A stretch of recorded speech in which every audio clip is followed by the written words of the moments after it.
saya lebih mengagumkan, suara Amos ini lebih mengagumkan. Kok berani ya? Kok berani ya? Padahal ancaman dari penguasa besar, ancaman dari orang kaya juga iya. Tapi dia tidak peduli. Dia tidak peduli. Kehidupannya sebagai peternak dan kehidupannya sebagai pengumpul buah ara itu menunjukkan bahwa dia secara ekonomi sebetulnya dia juga tidak bergantung pada siapa-siapa. Tidak bergantung pada penguasa, tidak bergantung pada orang kaya. Tapi dia dekat dengan sang kehidupan atau sumber kehidupan. Harapannya buah aranya baik, bisa diolah dengan baik, bisa laku dan sebagainya dan sebagainya. Nah, sekarang sedikit struktur kitab Amos. Tentu saja kalau kita bicara tentang struktur kitab itu kemudian tergantung siapa yang diikuti. Saya hanya mengambil salah satu yang sederhana saja, yaitu yang membagi kitab Amos itu menjadi 4 bagian. Bab 1-2 itu berbicara tentang nubuat penghakiman terhadap Israel dan Yehuda, serta bangsa-bangsa yang mengelilingi Israel dan Yehuda seperti Damsyik, Aram, Gaza, Filistin, Tirus, Edom, Amon, dan Moab. Jadi serupanya seruan untuk penghakiman Allah itu bukan hanya ditujukan kepada Israel dan Yehuda saja, tetapi juga orang-orang di sekitar, sekitarnya. Bab 3-6 di sana ada 3 nubuat yang ditujukan kepada perempuan-perempuan Samaria, kepada orang-orang kaya di Samaria dan Yerusalem, dan kepada keseluruhan bangsa Israel, termasuk Yehuda. Itu bab 3-6. Lalu bab 7-9 memuat 5 penglihatan yang disimbolkan, yaitu belalang, api, tali tambang, kerajaan buah, dan Yahweh sendiri yang berdiri di sebuah mezbah di Betel. Lalu sisa bab 9 memuat tambahan tentang restorasi, perbaikan. Kalau bertobat maka kamu akan diselamatkan. Ini strukturnya. Kemudian beberapa tema dari kitab Amos, saya hanya menyebut saja, atau tema atau gagasan-gagasan yang bisa kita dalami, yang bisa kita temukan. Yang pertama, Tuhan menghukum Israel karena kejahatan kemanusiaan, sosial ekonomi. Mari kita lihat, karena sudah bawa kitab suci, kita lihat Amos bab 2 ayat 6-8. Amos bab 2 ayat 6-8. Beginilah firman Tuhan, karena 3 perbuatan jahat Israel, bahkan 4, aku tidak akan menarik kembali keputusan. Jadi yang membuat Allah itu tidak menarik keputusannya adalah karena kejahatan yang mereka lakukan. Bukan hanya 3 tetapi 4. Oleh karena mereka menjual orang benar karena uang, dan orang miskin karena sepasang kasut. Menjual orang benar karena uang. Uang menjadi segala-galanya. Menjual orang miskin karena sepasang kasut. Artinya orang miskin ini atau orang bahkan manusia itu lebih rendah dari sandal. Mereka menginjak-injak kepala orang lemah ke dalam debu dan membelokkan jalan orang sengsara. Orang lemah diinjak-injak kepalanya, orang sengsara dibelokkan jalan. Jadi tidak ada kemanusiaan, tidak ada rasa belas kasihan untuk mengangkat mereka, untuk menolong mereka, tapi justru malah diinjak-injak dan dijauhi. Anak dan ayah pergi menjamah seorang perempuan muda. Kejahatan ayahnya dilakukan juga oleh anaknya, sehingga melanggar kekudusan namaku. Mereka menempatkan diri di samping setiap mezbah, di atas pakaian gadaian orang, dan minum anggur orang-orang yang kena denda di rumah Allah mereka. Kalau seruan ini itu begitu keras, tapi dia sampaikan. Kalau kita ingat bacaan beberapa hari yang lalu, 29 Agustus, bagaimana Yohanes Pembaptis itu juga menegur Herodes, tidak layak kamu, tidak pantas kamu menikahi istri saudara.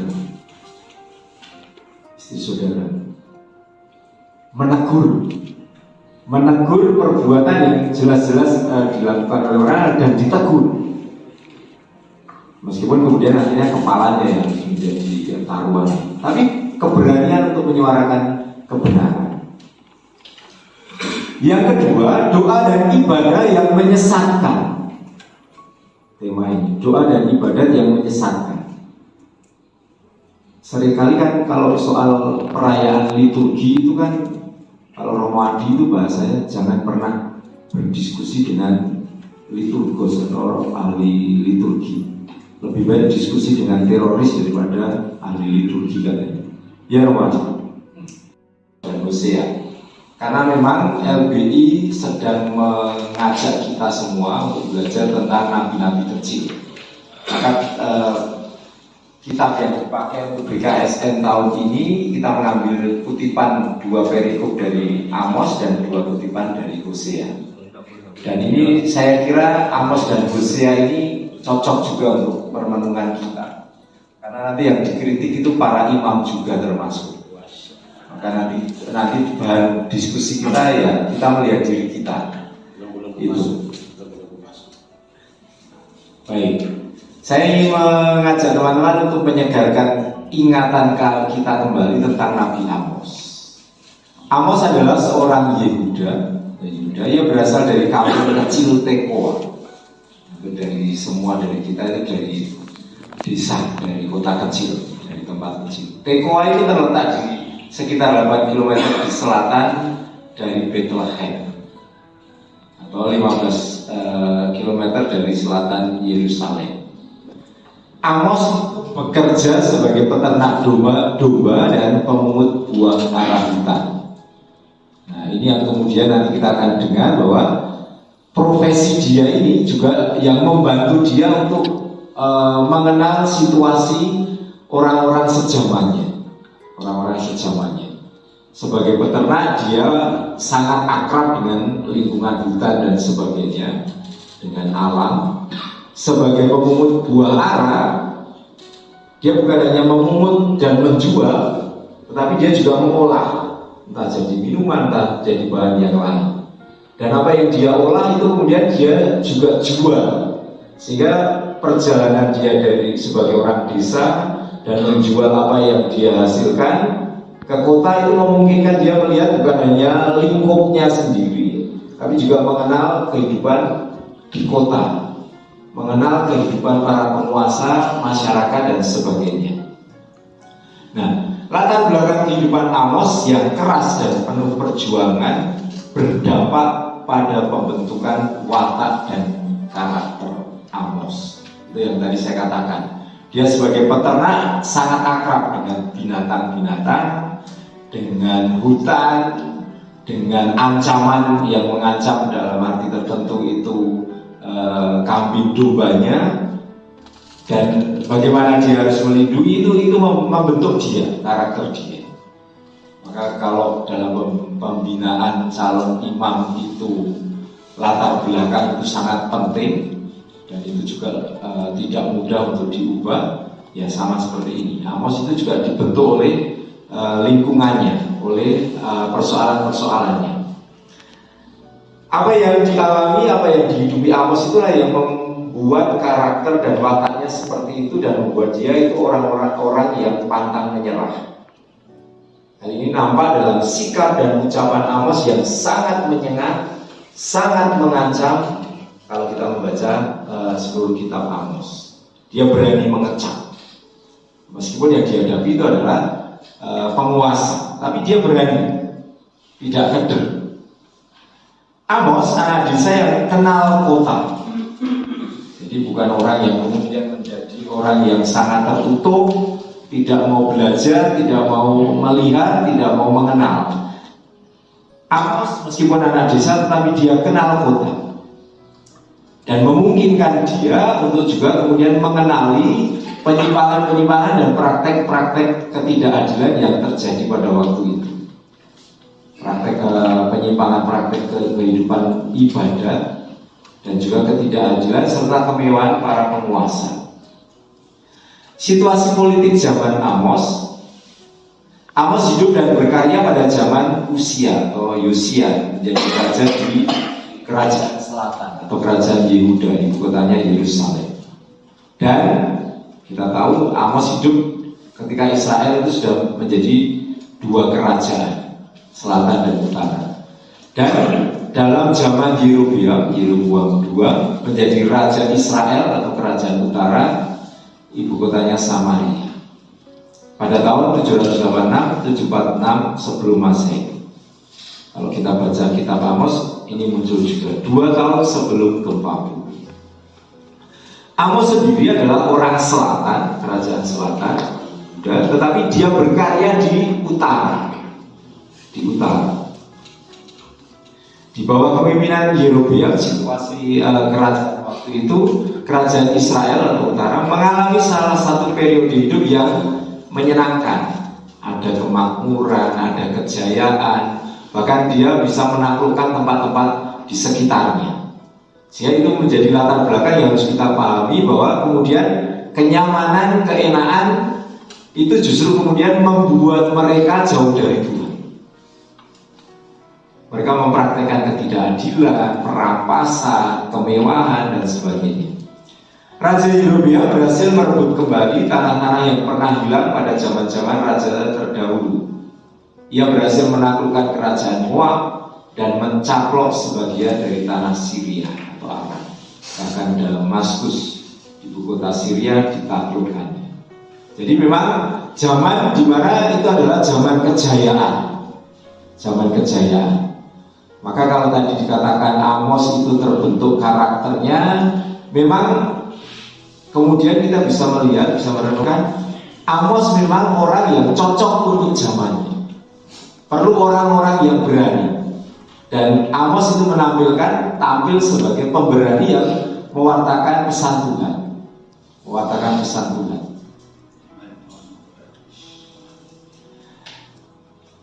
Situasi sosial di zaman Amos berbarengan dengan situasi politik yang kondisif, tentram, punya kejayaan, menaklukkan tempat-tempat lain. Berkembang pesat juga kemajuan sosial ekonomi masyarakat di kerajaan utara. Nah, ini kemapanan. Kalau kita melihat ke Eropa, kemudian setelah kehidupan mereka meningkat, membaik dan sebagainya, gereja mulai kosong. Mungkin di tempat kita juga begitu, kenyamanan akhirnya membuat orang keluar dari gereja. Karena pusatnya bukan lagi Tuhan. Banyak orang di kerajaan Israel utara menjadi sangat kaya dan hidup mewah. Sangat kaya dan hidup mewah. Nah, Romo Paris itu seringkali bertolakan. Yang nyumbang gereja itu kan juga orang-orang kaya. Yang nyumbang gereja ini kan pengusaha batubara. Di satu pihak merusak lingkungan, di lain pihak uangnya kita perlukan. Lalu mau ngomong apa?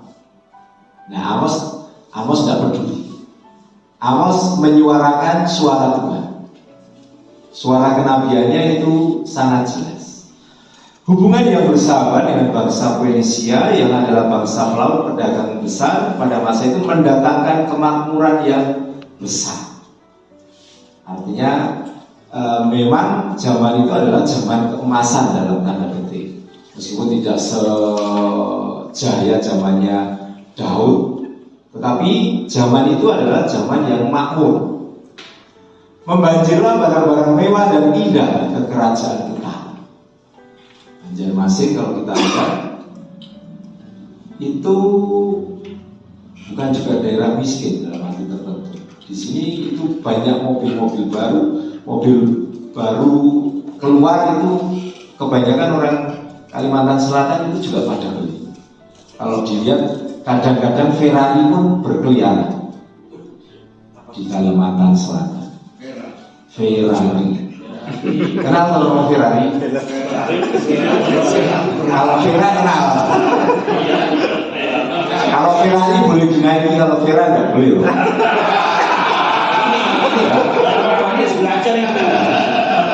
Yang Ferrari ini kadang-kadang kelihatan, ada Jaguar dan sebagainya. Mobil mewah itu ada juga. Bahkan pengusaha batubara itu kan punya pesawat juga. Yang viral itu kan Farel Prayogo naik pesawat pribadi, katanya dari sini diantar sekolah. Tidak tahu, saya hanya lihat judul itu. Membajai barang-barang mewah dan indah di Kerajaan Utara. Di sini juga banyak barang mewah, mobil mewah, rumah mewah, bahkan Romo Albert itu termasuk viral.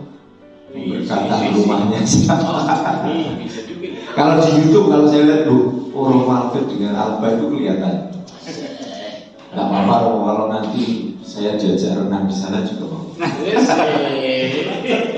Keadaan sosial ekonomi masyarakat Kerajaan Utara pada waktu itu sangat makmur. Ini menggambarkan memang zaman itu zaman melimpah rezeki. Hanya kemudian yang perlu diperhatikan adalah itu tidak untuk semua, hanya untuk kalangan tertentu. Dan Hosea, karena memang LBI sedang mengajak kita semua untuk belajar tentang nabi-nabi kecil. Maka kitab yang dipakai untuk BKSN tahun ini kita mengambil kutipan 2 perikop dari Amos dan 2 kutipan dari Hosea. Dan ini saya kira Amos dan Hosea ini cocok juga untuk permenungan kita. Karena nanti yang dikritik itu para imam juga termasuk. Maka nanti bahan diskusi kita ya kita melihat diri kita. Itu. Baik. Saya ingin mengajak teman-teman untuk menyegarkan ingatan kita kembali tentang Nabi Amos. Amos adalah seorang Yehuda. Ia berasal dari kampung kecil Tekoa. Dari semua dari kita itu dari desa, dari kota kecil, dari tempat kecil. Tekoa itu terletak di sekitar 8 km di selatan dari Bethlehem, atau 15 km dari selatan Yerusalem. Amos bekerja sebagai peternak domba dan pemungut buah karabitan. Nah, ini yang kemudian nanti kita akan dengar bahwa profesi dia ini juga yang membantu dia untuk mengenal situasi orang-orang sejamannya. Sebagai peternak dia sangat akrab dengan lingkungan hutan dan sebagainya, dengan alam. Sebagai pemungut buah ara, dia bukan hanya memungut dan menjual, tetapi dia juga mengolah, entah jadi minuman, entah jadi bahan yang lain. Dan apa yang dia olah itu kemudian dia juga jual, sehingga perjalanan dia dari sebagai orang desa dan menjual apa yang dia hasilkan ke kota itu memungkinkan dia melihat bukan hanya lingkupnya sendiri, tapi juga mengenal kehidupan di kota, mengenal kehidupan para penguasa, masyarakat dan sebagainya. Nah, latar belakang kehidupan Amos yang keras dan penuh perjuangan berdampak pada pembentukan watak dan karakter Amos. Itu yang tadi saya katakan. Dia sebagai peternak sangat akrab dengan binatang-binatang, dengan hutan, dengan ancaman yang mengancam dalam arti tertentu itu kambing dombanya, dan bagaimana dia harus melindungi itu membentuk dia, karakter dia. Maka kalau dalam pembinaan calon imam itu latar belakang itu sangat penting, dan itu juga tidak mudah untuk diubah. Ya sama seperti ini, Amos itu juga dibentuk oleh lingkungannya, oleh persoalan-persoalannya. Apa yang dialami, apa yang dihidupi Amos itulah yang membuat karakter dan wataknya seperti itu dan membuat dia itu orang yang pantang menyerah. Hal ini nampak dalam sikap dan ucapan Amos yang sangat menyengat, sangat mengancam. Kalau kita membaca seluruh kitab Amos, dia berani mengecam. Meskipun yang dihadapi itu adalah penguasa, tapi dia berani, tidak keder. Amos anak desa yang kenal kota, jadi bukan orang yang kemudian menjadi orang yang sangat tertutup, tidak mau belajar, tidak mau melihat, tidak mau mengenal. Amos meskipun anak desa tetapi dia kenal kota dan memungkinkan dia untuk juga kemudian mengenali penyimpangan-penyimpangan dan praktek-praktek ketidakadilan yang terjadi pada waktu itu. Praktek penyimpangan praktek kehidupan ibadah dan juga ketidakadilan serta kemewahan para penguasa. Situasi politik zaman Amos hidup dan berkarya pada zaman Usia atau Yosia, menjadi raja di kerajaan selatan atau kerajaan Yehuda, ibu kotanya Yerusalem. Dan kita tahu Amos hidup ketika Israel itu sudah menjadi dua kerajaan, selatan dan utara. Dan dalam zaman Yeroboam II menjadi raja Israel atau kerajaan utara, ibu kotanya Samaria. Pada tahun 786-746 sebelum Masehi. Kalau kita baca kitab Amos, ini muncul juga 2 tahun sebelum gempa bumi. Amos sendiri adalah orang selatan, kerajaan selatan, tetapi dia berkarya di utara. Di utara. Di bawah kepemimpinan Yeroboam, situasi kerajaan waktu itu, kerajaan Israel atau utara mengalami salah satu periode hidup yang menyenangkan.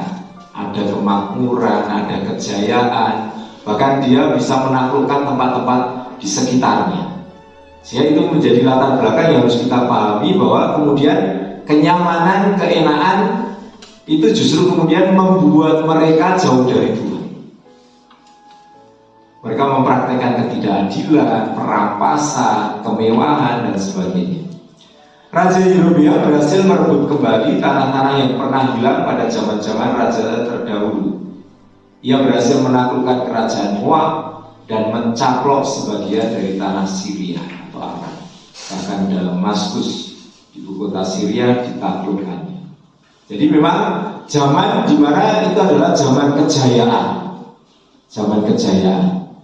Maka kalau tadi dikatakan Amos itu terbentuk karakternya, memang kemudian kita bisa melihat, bisa merenungkan, Amos memang orang yang cocok untuk zamannya.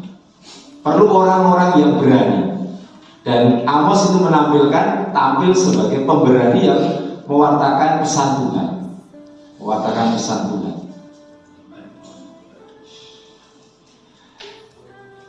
Situasi sosial di zaman Amos berbarengan dengan situasi politik yang kondisif, tentram, punya kejayaan, menaklukkan tempat-tempat lain. Berkembang pesat juga kemajuan sosial ekonomi masyarakat di kerajaan utara. Nah, ini kemapanan. Kalau kita melihat ke Eropa, kemudian setelah kehidupan mereka meningkat, membaik dan sebagainya, gereja mulai kosong. Mungkin di tempat kita juga begitu, kenyamanan akhirnya membuat orang keluar dari gereja. Karena pusatnya bukan lagi Tuhan. Banyak orang di kerajaan Israel utara menjadi sangat kaya dan hidup mewah. Sangat kaya dan hidup mewah. Nah, Romo Paris itu seringkali berkelakar.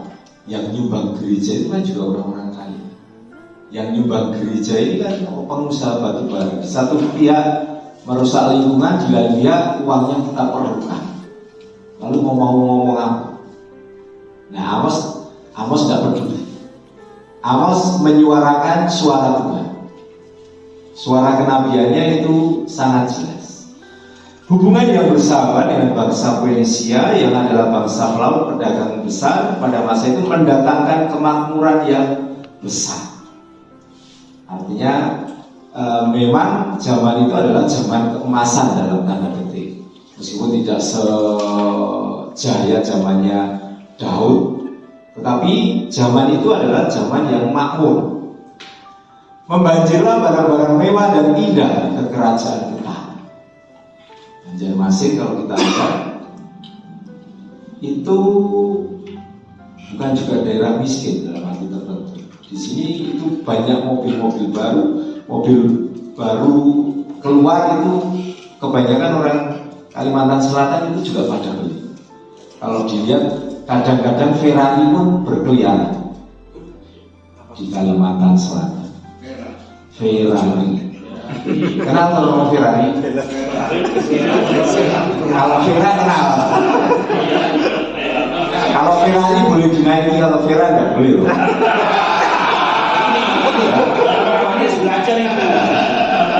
Ya Ferrari ini kadang-kadang kelihatan, ada Jaguar dan sebagainya. Mobil mewah itu ada juga. Bahkan pengusaha batubara itu kan punya pesawat juga. Yang viral itu kan Farel Prayogo naik pesawat pribadi, katanya dari sini diantar sekolah. Tidak tahu, saya hanya lihat judul itu. Membanding barang-barang mewah dan indah di Kerajaan Utara. Di sini juga banyak barang mewah, mobil mewah, rumah mewah, bahkan Romo Albert itu termasuk viral. Berkata rumahnya siapa?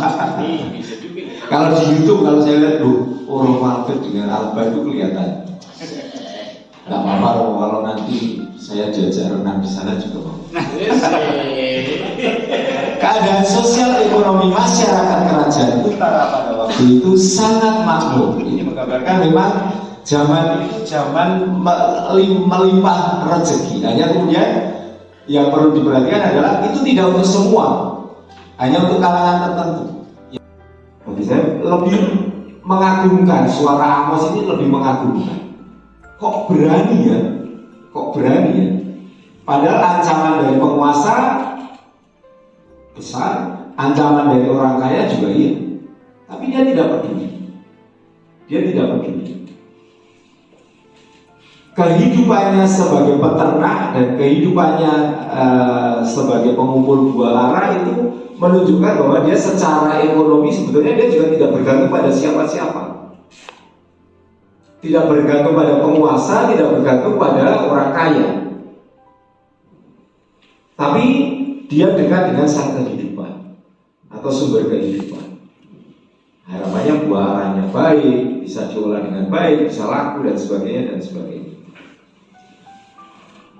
Nah, sekarang sedikit struktur kitab Amos. Tentu saja kalau kita bicara tentang struktur kitab itu kemudian tergantung siapa yang diikuti. Saya hanya mengambil salah satu yang sederhana saja, yaitu yang membagi kitab Amos itu menjadi 4 bagian. Bab 1-2 itu berbicara tentang nubuat penghakiman terhadap Israel dan Yehuda, serta bangsa-bangsa yang mengelilingi Israel dan Yehuda seperti Damsyik, Aram, Gaza, Filistin, Tirus, Edom, Amon, dan Moab. Jadi serupanya seruan untuk penghakiman Allah itu bukan hanya ditujukan kepada Israel dan Yehuda saja, tetapi juga orang-orang di sekitar, sekitarnya.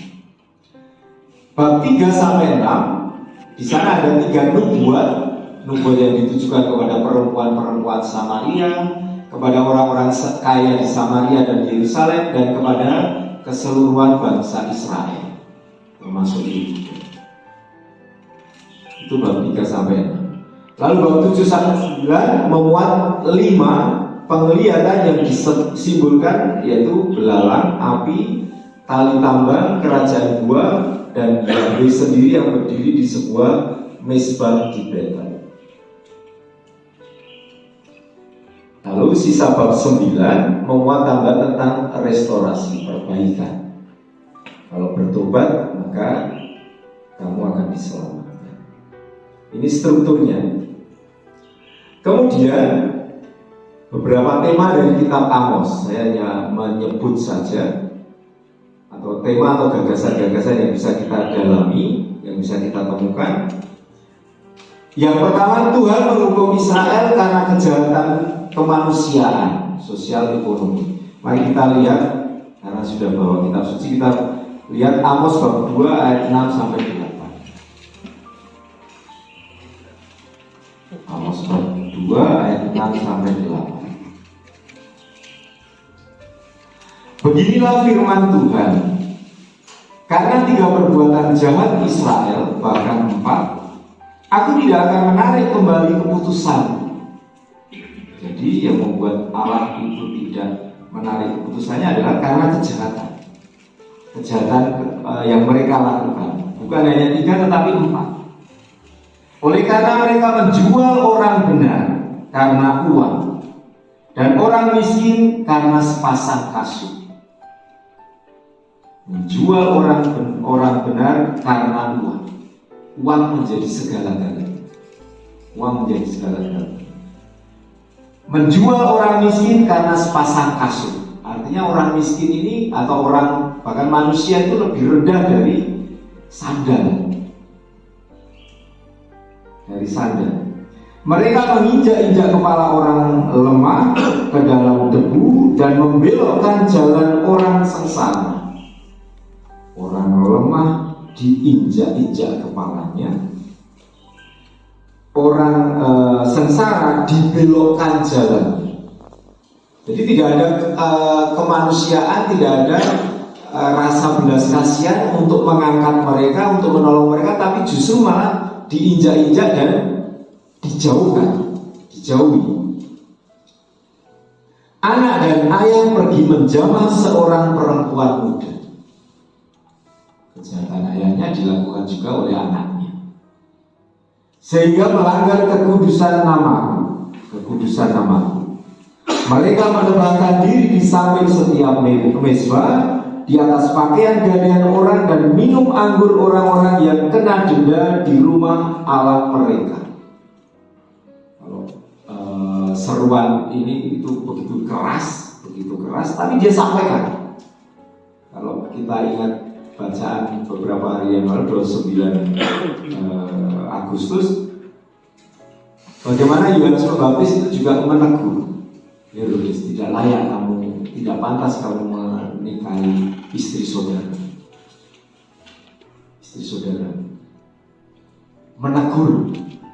Menegur perbuatan yang jelas-jelas dilakukan oleh orang dan ditegur. Meskipun kemudian akhirnya kepalanya yang menjadi taruhan, tapi keberanian untuk menyuarakan kebenaran. Yang kedua, doa dan ibadah yang menyesatkan. Tema ini, doa dan ibadat yang menyesatkan. Seringkali kan kalau soal perayaan liturgi itu kan, kalau Romadi itu bahasanya jangan pernah berdiskusi dengan liturgos atau ahli liturgi. Lebih baik diskusi dengan teroris daripada ahli liturgi katanya. Ya Romadi.